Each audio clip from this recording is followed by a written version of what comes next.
নৱজিৎ ডেকাৰ অসংলগ্ন অব্যক্ত কবিতা নহয় অনুভৱ।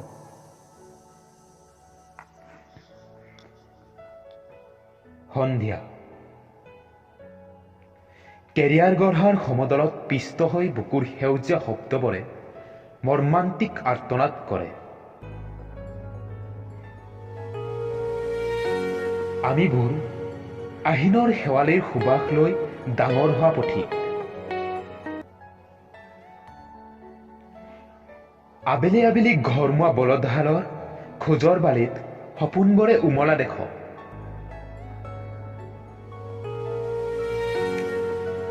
দেউতাৰ ঘামৰ সেই গন্ধ কৃষ্ণচূড়াৰ চহৰলৈ যাব নোৱাৰাৰ বিষাদতকৈ বেছি শেৱালিবৰীয়া।